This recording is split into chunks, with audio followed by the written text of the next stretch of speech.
1980년대 초반에서 2000년대 초반에 태어난 세대를 밀레니얼 세대라고 합니다.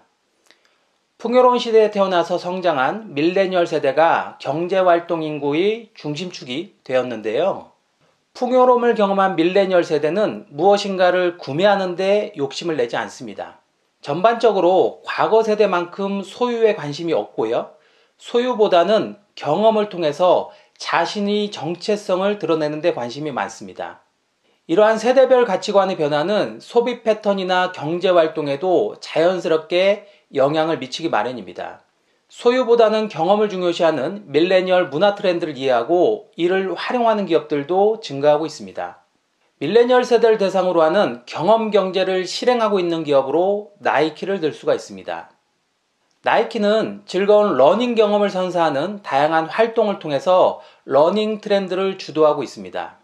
국내에서도 휴먼 레이스를 비롯해서 위런 서울, 우먼스 하프 마라톤 등 해마다 최고 수준의 러닝 이벤트를 개최해오고 있습니다. 이들의 노력은 단순한 단발성 스포츠 이벤트에만 그치고 있지는 않습니다.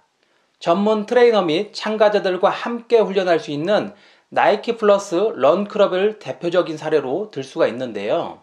이 서비스는 다양한 수준의 러너들에게 거리와 속도, 레벨 등 실력에 따른 맞춤형 러닝 프로그램이 제공이 됩니다. 달리기 원하는 사람이라면 누구나 웹사이트를 통해서 예약을 할 수 있고요. 서울 주요 매장에 집합해서 그룹별 달리기를 진행할 수 있습니다.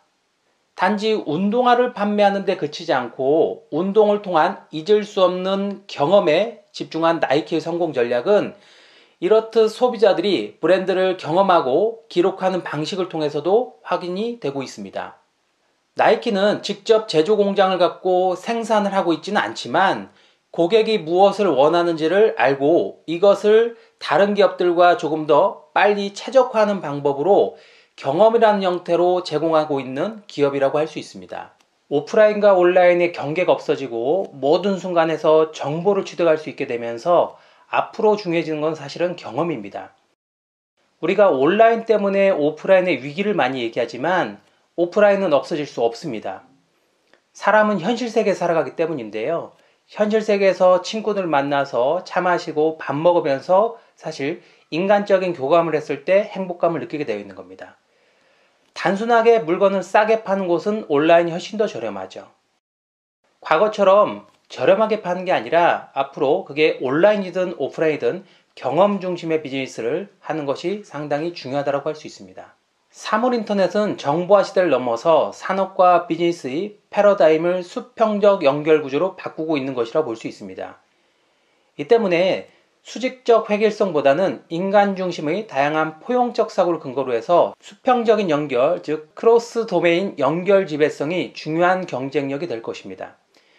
예를 한번 들어보겠습니다. 우리나라도 이렇게 서비스를 하고 있는데요.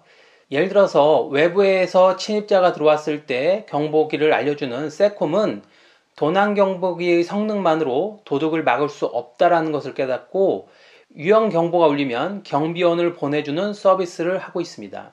다른 산업들도 이런 경우는 많이 있는데요. 예를 들어 제규어 자동차는 내비게이션에 인간 중심의 사용자 경험을 제공하고 있습니다. 기존의 내비게이션은 자동차의 출발지에서 도착지를 안내를 해주죠. 이것은 자동차 중심의 사고입니다. 자동차가 이동을 한다고 봤을 때 출발지와 도착지를 안내를 해주는 건데요. 하지만 이를 사용자 관점에서 보면 사용자가 자동차를 이용하는 이유는 자신의 목적지로 이동하기 위한 것이죠. 자동차를 목적지 근처로 옮겨 놓으려는 게 목표는 아닐 것입니다. 따라서 자동차의 내비게이션은 자동차가 목적지 근처에 다다르면 주차할 공간을 찾거나 혹은 주착지에 다다른 후 스마트폰을 통해서 목적지로 이동할 수 있도록 추가적인 정보를 제공해 주는 게 중요할 것입니다. 이러한 연결이 사물 인터넷이 기존의 제품과 차별화된 주요 요소일 것입니다. 사물 인터넷은 기본적으로 크로스 도메인 비즈니스라는 이야기를 계속 말씀드렸었는데요. 우리는 이미 초연결 시대에 살고 있습니다. 사물 인터넷을 중심으로 해서 하는 이러한 연결은 전혀 다른 도메인을 쉽게 연결할 수 있을 것인데요. 크로스 도메인 같은 수평적 연결은 하드웨어 자체보다는 데이터에 기반한 서비스가 핵심입니다. 물론 사물 인터넷 서비스는 하드웨어 기기 없이는 불가능하죠. 여러 기기 안에 발생하는 데이터가 이루어졌을 때 실제 비즈니스를 할 수 있습니다. 그러다 보니까 자연스럽게 하드웨어 기기 안에서 내재된 서비스에서 벗어나게 되어서 마치 아바타 현상처럼 하드웨어 기기와 서비스가 분리가 됩니다. 예를 들어서 우리나라 교통카드를 한번 생각해 보겠습니다. 사람들은 버스나 지하철, 택시에서 교통요금을 내기 위해서 티머니라든가 신용카드, 스마트폰 등을 사용을 합니다. 요금을 지불하기 위해서 사용할 수 있는 기기가 매우 다양하고 버스나 지하철, 택시에서 사용하는 수신기기 또한 매우 다양하죠. 하드웨어 중심의 시스템에서는 어떤 하드웨어를 추가할 것인가 혹은 제외할 것인가가 매우 중요한 결정이었습니다. 시스템 전체에 영향을 미치기 때문이었는데요. 그런데 교통카드 서비스에서는 그렇지 않습니다. 무엇을 추가하든 사용하든 마찬가지인데요. 더군다나 고객 입장에서는 오직 교통요금을 결제하는 서비스만이 중요할 뿐입니다. 사물 인터넷은 사용자 경험의 중심이 비즈니스 모델의 핵심입니다. 사물 인터넷은 비즈니스 모델에도 변화를 몰고 오고 있는데요. 왜냐하면 사물 인터넷 서비스는 연결 과정에서 도출된 데이터를 기반으로 해서 새로운 가치와 수익을 창출할 수 있기 때문입니다. 구글이 인수한 네스트랩의 수익 모델은 전통 제조업에게 시사하는 바가 큽니다.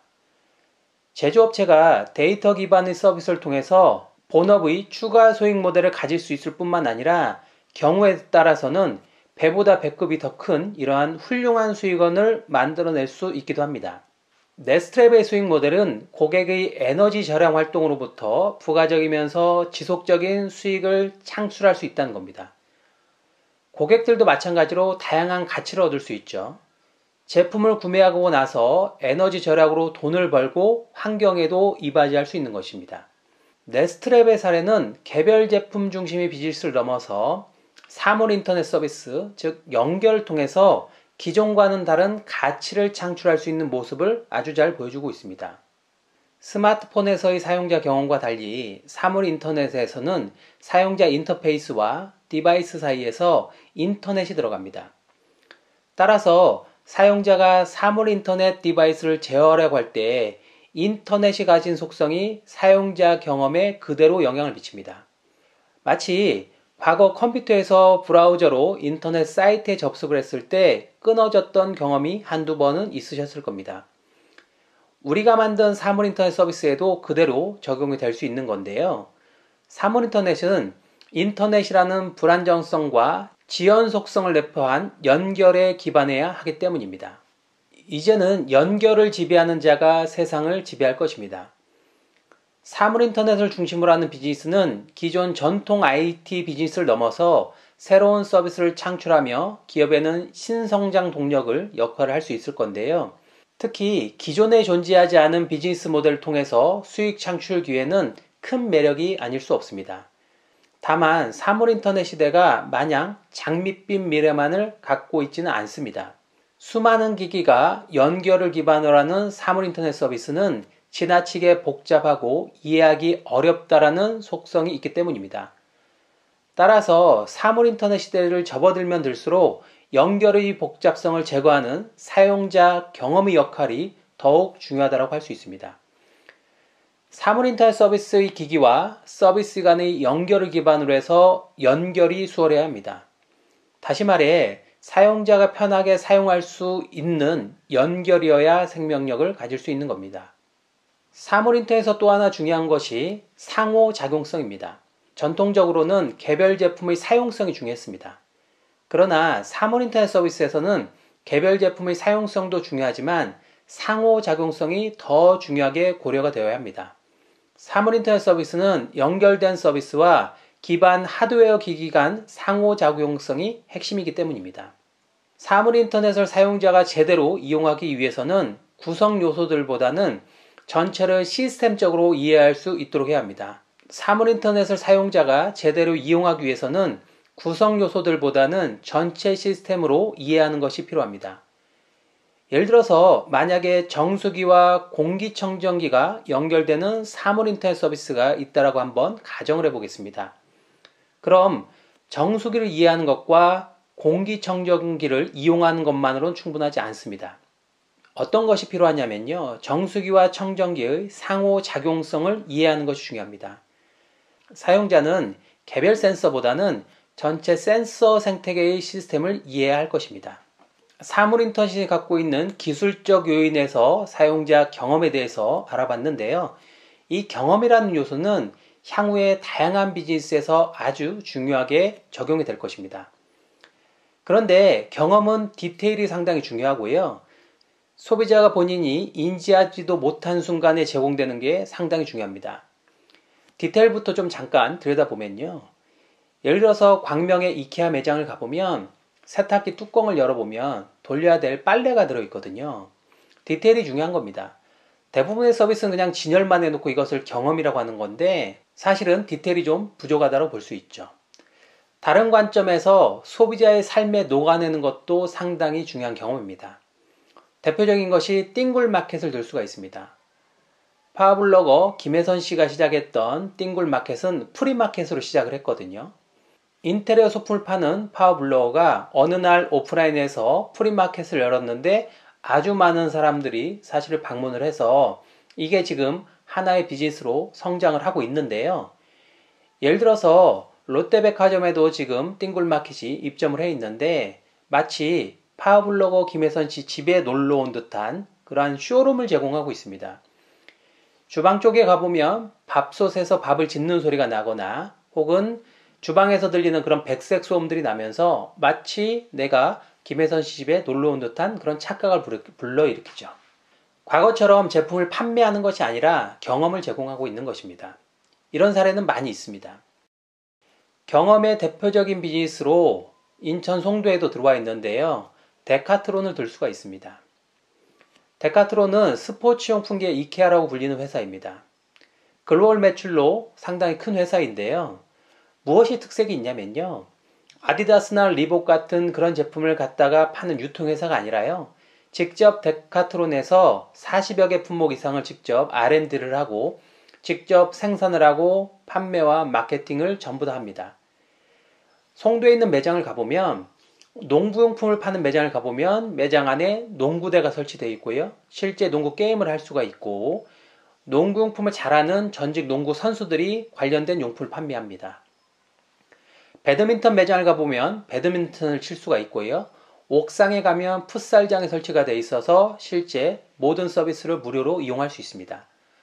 어떻게 경험을 최적화시키는가에서 데카트론은 유통기업에게 많은 것을 시사를 하는데요. 이것은 오프라인뿐만 아니라 향후에 우리가 IoT 비즈니스 혹은 플랫폼 비즈니스에서 모두 동일하게 중요성을 갖는다고 볼 수 있습니다. 사람은 결국 현실 세계에서 살아가고요. 그 현실 세계에서 내가 무엇인가를 경험했을 때 나에게 의미 있는 것을 무엇인가를 경험했을 때 사람들은 가치를 느끼는 것입니다. 앞에서 말씀드렸듯이 단순하게 물건을 저렴하게 사는 것은 쿠팡에서 살 수 있고요. 오프라인은 다이소가 있습니다. 싸게 살 수 있는 방법은 얼마든지 있습니다.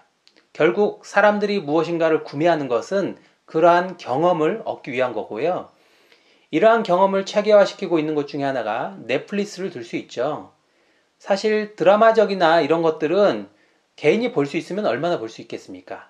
그런데 사용자 패턴을 분석을 해서 이 사람이 좋아할 수 있는 드라마나 영화를 지속적으로 추천을 해주면서 더 많은 사람들이 넷플릭스에서 좋은 경험을 얻고 있는 것입니다.